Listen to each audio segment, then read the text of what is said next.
Hello, I want to make a quick video discussing everything that I read over the month of July, and that includes some books that I gave up on reading because I often feel like it's more interesting to hear about the books that we stop reading and our reasons for doing so rather than just discussing the books that we read in their entirety. So I would love to hear in the comments below about anything that you've read over the past month or anything that you gave up on reading. I think because I was on holiday, I was much more picky about what I was reading. Like I really wanted it to be a good read. So I'm going to discuss all of those books, but before I get into them, I want to talk about some fun bookish things that I did over July as well. So I was kindly invited to the English Pen summer party, and I always get a bit nervous about going to these events, whether I'll know anybody there. So I invited Ben from the BookTube channel, Ben Reads Good, to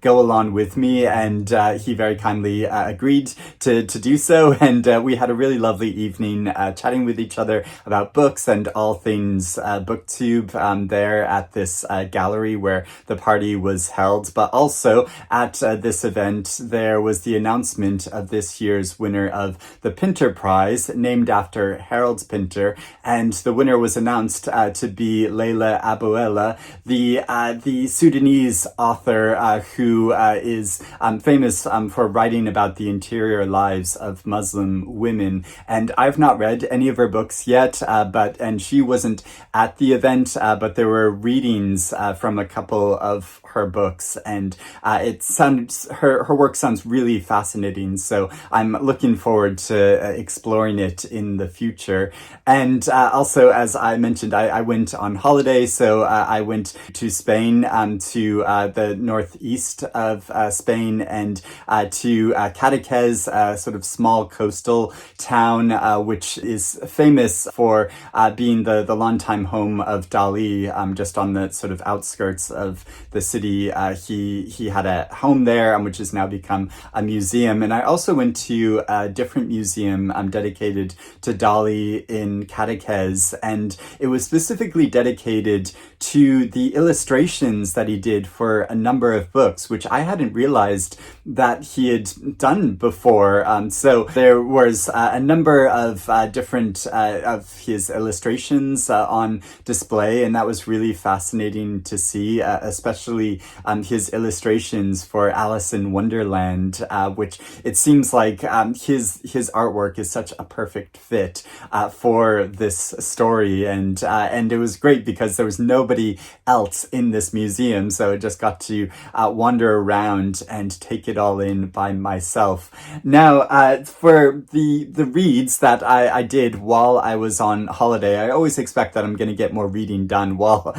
I'm on holiday, but because I'm there with my husband and we're having a lot of fun and going around and seeing things, and I spent so much time snorkeling. If I could, I would just spend the rest of my life like floating in water, staring down at all of the fish and strange sea creatures that are there. And I did see a small octopus, which I was so excited about, and the water in the Mediterranean was quite warm, or like a really good temperature, and it was so clear, and it was just absolutely gorgeous. But I did also do some reading, and I'm going to talk about the books that I gave up on first. And it's not that they're bad books, it's just they weren't quite right, for the mood at the time. Even though it seems like everything about this first novel I'm talking about is absolutely a kind of summer read, a kind of beach read called Sunstruck by William Rayford Hunter, and this was recently listed for the Waterstones Debut Fiction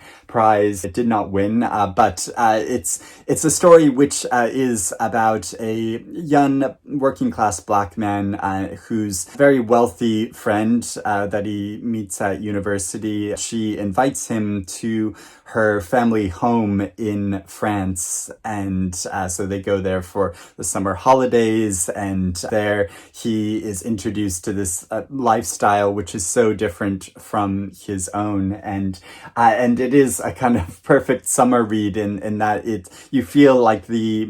laziness of kind of summer days spent in this very wealthy, it's basically a mansion where, they just drink a lot, they go swimming, they're just like having fun and partying, but also there's a slight discomfort. He's very aware that he's an outsider. There are some slightly racist comments that are made to him, and comments made about his hair and whether he can blush or not, and so he is absorbing all of these things while also being welcomed into and embraced by this very wealthy family that he's very attracted to, and he's very attracted to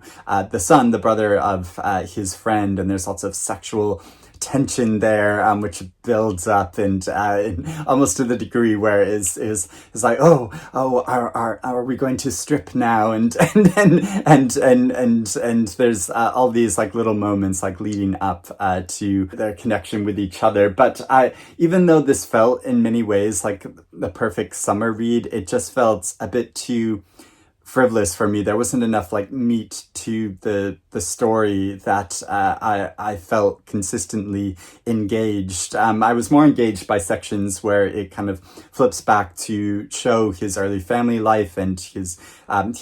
lost connection with his mother and all of that. I wish there had been a bit more of that rather than the tensions of the present time, or what felt to me like not so much tensions, but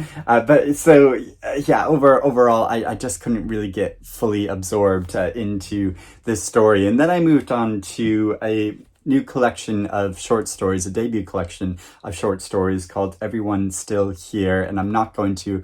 attempt to pronounce this Northern Irish name, and these are short stories which are very much about the legacy of the Troubles in Northern Ireland, and characters that feel like they have inherited kind of the trauma of this, but don't fully understand it, that some of their ancestors died because of this trauma, so aren't there to tell them about it. And then other people that still remain who recall those times don't really want to speak about it. And so a number of characters are left kind of disorientated and not really knowing how to deal with this history, which is still very much present, but which has been kind of being glossed over. And the stories are really compelling in this way, but again, it just didn't feel like quite the right mood of story that I wanted to read. And because they were so brief, there are some really convoluted aspects to the story that I felt like I couldn't fully grasp what was going on in a couple of the stories, and so I just couldn't really get into them. But I do want to return to this collection because I think it's a really interesting point of view, and I'd be keen to read more by this author. So the book that I settled on to read, one of the books that I settled on to read over the time of my holidays is another Northern Irish book, a recent novel that came out called The Benefactors by Wendy Erskine, who is primarily has written a lot of short stories in the past, and that kind of shows in this novel, in that there are so many sections in this book focusing on different characters and different points of view. And so in a way it feels like a collection of short stories, but it is really all drawn together by an event where a young woman is a teenager. She is sexually assaulted at a party by 3 male friends of hers, and we follow her perspective, Misty, her perspective, but also the perspective of the mothers of the boys that are involved in this incident. And it primarily focuses on them as characters, but it also includes so many different points of view. And so it took me a little bit to get into the story because it is moving so rapidly between different points of view that it can be quite disorientating. And if I had the patience, I would sort of sit down and make a kind of character map of how everyone is connected with each other. And through these different points of view, we get little bits of information about what happened at the party, of other guests at the party, or people connected to these different central characters. Some of them, it's very brief, their connection to these central characters, and others, they're more integrally linked to them. And so it's a lot to take in, but about halfway through the book, it just really clicked for me, and I felt like I really understood each of these individual families and what they were going through, and looking at the full complexity of this incident and how it plays out. And it plays out in quite a dramatic way of how the resolution, or the kind of resolution that they come up with to deal with it. And I found so many of the different characters very compelling, and so I was just completely drawn into the story, as well as many of the other smaller individual stories of characters. It's not just about this sexual assault, but it's also about the state of a lot of women in Northern Ireland, and looking at their experiences from a number of different ways. And there's one particular incident, an entirely different sexual assault, which is recounted from one of these periphery characters, that I thought was so powerful, so striking and heartbreaking. And and that's really stuck with me, as well as the central story and the characters and how their lives play out. And so I thought this was an absolutely fascinating novel, and it completely compelled me all the way through. Although, like I said, it took me a little while to get into it and to feel like I could really grasp, the central characters of the story. But once I did, I thought it was so good. So I was really glad to light upon this and read this over the holiday, as well as Irene Solas's novel I Gave You Eyes and You Looked Towards Darkness, which I talked about in another video, and that I made at the time, because I read this novel in its entirety aloud to my husband while he was driving us around, or in the evenings before we settled down for bed. And this story is so dark and twisted, and it's kind of based off from a lot of folklore and fairy tales, and focuses on a house in the Catalan region where a woman is dying, and primarily the female members of her family that are surrounding her, and a curse that is upon this family because the matriarch of the family made a deal with the devil. And so this plays out in a very dramatic way, but also time really works in a very strange way in this household, where we get bits of kind of past wars and soldiers that kind of turn up, and there are skirmishes and big battles between good and evil, and there are beasts that are prowling around in the local area, and there are men that are trying to eliminate these beasts, but also court these women, and frequently taking advantage of them. Although there are some men that are much more gentle. There's this one man that's described that he has a very kissy mouth, and I just thought that description was so funny. So we see their various emotional entanglements with a number of different characters and with each other. They all have lots of opinions about each other, and so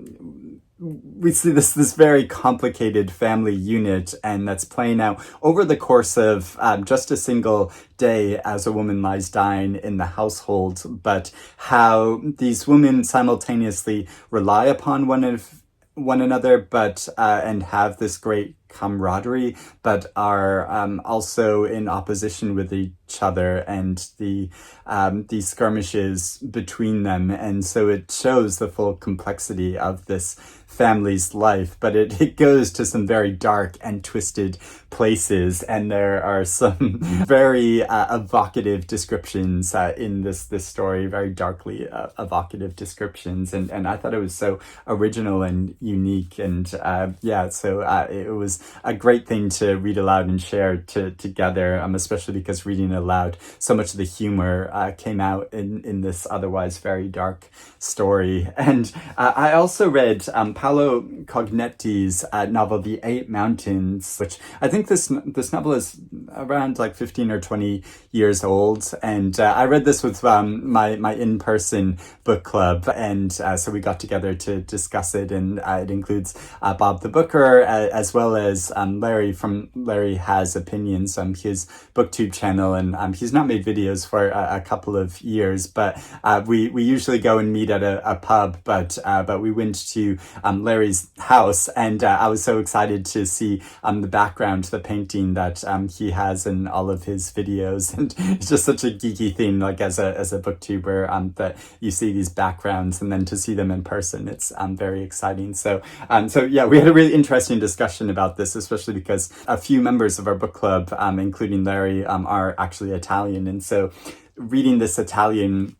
novel with them and getting their opinions and understanding of it, where it focuses very much on a small town in a mountainous region in Italy, and a man who was brought there when he was younger a lot by his parents, because his father loved to go hiking in the mountains, and he goes hiking with his father as well, and he meets there another young man, and they form this friendship and bond which lasts over a lifetime, even though they don't see each other all that much, but are connected to each other in some fundamental way. And so it's exploring that friendship over a long period of time, as well as the tension between wanting to live a rural and more isolated life and wanting to live a more cosmopolitan life of joining into larger society and to explore the world. And so the tension of sort of staying where you kind of grew up and knowing that place very well and learning about the larger world. And I found it really moving in that way, how it explores that tension, but also the father and son relationship in this, I thought was so well drawn, in that they have this connection with each other early on and go hiking with each other, but then when he becomes a teenager, he kind of rebels against that, refuses to go hiking with his father anymore, and the hurt of that break in that relationship, which is only a natural part of development, but also feels like a breaking connection, and how his father forms a connection with his friend, and they go hiking with each other instead, and then he kind of feels left out, even though he doesn't want to go on these hikes, and exploring these relationships over a long period of time. I thought it was a very meditative and moving story, and I really enjoyed it. And and it was great getting so many different opinions on it, discussing it in our book group. And I also read this month a novel that I became absolutely obsessed with, and I'm still obsessed with, is The Book of Records by Madeline Thien. And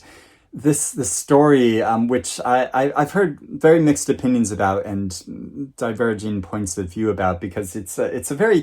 a very weird book, and Madeline Thien admits that herself. I know another reader that has met her and said that they were excited to read her book, and she was like, "Oh, just to warn you, it's a very weird book," and it is a weird book in that it follows a girl and her father who have had to leave their home country and city and inhabit this strange kind of liminal space that's called the sea, a kind of odd structure which is kind of left over from past times and is very dilapidated, and is a kind of point where migrants stay very briefly. In most cases, they stay there very briefly before traveling on to somewhere else. But this girl and her father, they stay there for a really long time, for years and years. And it's about the mystery of why they left and why her father felt so compelled to leave and what they left behind. His wife and her his daughter's mother that was left behind, as well as her brother, and her longing to see them again, but also exploring the lives of a few different historical individuals, because she has the only books she has are these kind of biographical books about these figures from the past and their lives, but they don't tell the entire truth of their story. And so there are a few other characters in this structure who kind of resemble these characters from history and give a very different point of view about these figures from the past. And so it is a very complicated and weird story, but once I got into it, I was so intrigued by these stories and the connections between them, the thematic connections between them about migration and belonging, and about persecution and isolation and extreme thoughtfulness of wanting to be a writer, wanting to be recognized as an intellectual figure in the world, and the kind of egotism of that, and exploring that, but also the of wanting to devote yourself so entirely to your writing and your work, and to sacrifice everything for that, while also being caught in the tumult of history as things are occurring around you which you can't control. And so you might be exiled from your homeland, or you might need to struggle to work and provide for your family for your entire life, and the confluence of all of these events that make up all of the stuff of life. And I found it so beautiful and powerful how the author captures that in this novel, and was completely swept up in it. And I just wanted to stay in this story, and I found it absolutely extraordinary. And finally, the book that I read this month with my online book club was Ocean Vuong's new novel, The Emperor of Gladness, which is a story I really enjoyed reading. I found some readers have remarked how they found this a real slog to get to, but I didn't find it so at all. I found the characters very compelling and emotionally involving, as it follows Hai, and who is a young man who is a drug addict. He's kind of got swept up in the opioid crisis, and finds himself addicted to drugs and not really able to move on in his life, and so comes to a point where he wants to throw it all away, but then meets coincidentally a much older character named Grazina, who is of Hungarian descent. She's lived through wars, and is now living quite an isolated life because her children are living separate from her, and she is suffering from Alzheimer's. And so Hai moves in with her, and the connection that they form with each other is so tender and moving. And I really love stories about intergenerational friendship. And it's partly why I love the work of Ali Smith, because that occurs a lot in her work. And I found this connection that they find with each other so moving, but also the connection Hai finds with a number of other workers at a fast food restaurant that he works at, and how it explores his connection with all of these figures who aren't people that he would probably naturally choose to be with for long periods of time, but that he ends up working with so much that they do get to know each other in a very intimate way, and see different points of view. Like one of the characters, she's a kind of conspiracy theorist, but also has a lot of tragedy in her life. So he shows these characters' lives in a really dynamic way, and some of their stories are a bit like over the top, and some of the lyrical descriptions in this are a bit over the top, but overall I think it's a really